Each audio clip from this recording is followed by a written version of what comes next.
All right, gather in, gather round. It's time for story time. I'm going to tell the story about how Alzheimer's is hard, but also that there are occasionally these little tiny gifts that we should all be searching for. And I want to give you a little story about a time where this happened to me. And this isn't about my mom's journey. This was my mom's. Now, my mom's from Scotland, and my grandmother lived in Scotland. And so when I was about 20 years old, I took a trip to Scotland to spend time with my uncle. And it was about a week with my uncle. And every day, he was the main caregiver for my grandmother, who lived in a facility in Glasgow.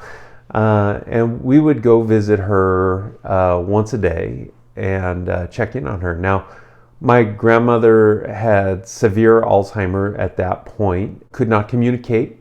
She was basically laying in her bed.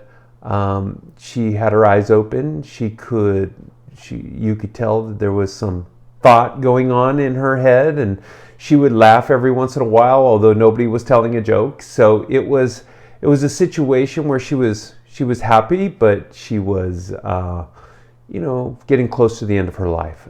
And so during my trip, me and my uncle went on some adventures, had some Guinness beer, had a great time. But every day we would come back and see his mom, and we would check in on her. Now, for me, being a young man at the time, I was very uncomfortable in this situation because my uncle, he was free to talk and have a conversation without anybody responding. I was used to somebody talking back with me. So I would sit there awkwardly, maybe say, "Hi, how are you?" But, feel kind of silly doing it. The last day of my trip comes along. It's time to say goodbye. And I know this is going to be my final goodbye to my grandmother.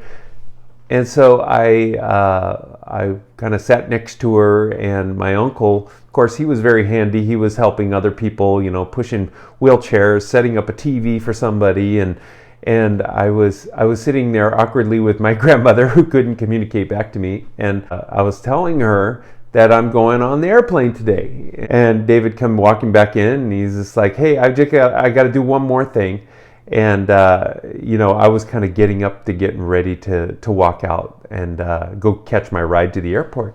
And I was like, "Oh, okay, no problem." And so I sat back down with my grandmother, and I started beating myself up a little bit because, I grew up in a way where you don't really show too much emotion.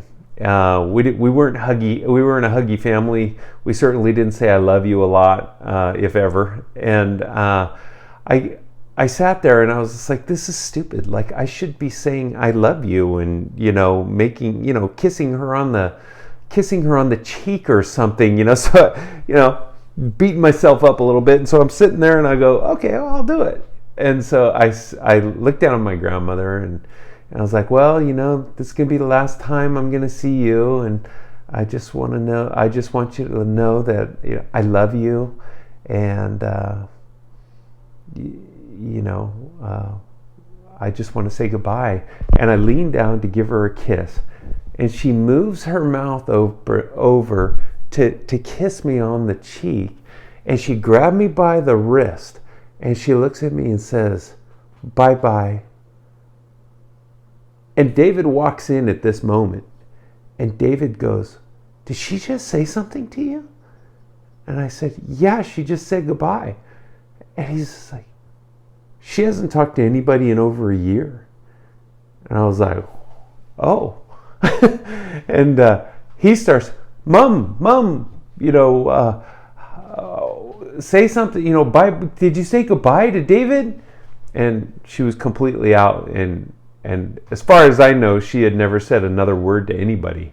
So it was such a gift to me, who came so far away to be with her. So anyway, there are gifts with Alzheimer and dementia, and they don't come around too often, but when they come around, man, they are great. And I know what you guys are going through. I've been through it a lot with my mom, with my grandmother, with my grandfather, and you just got to hang in there, I guess. You know, this is just one of those places in life where you got to do your best. Anyhow, there's my big story today, and I hope that's inspiring to you, and we'll chat later.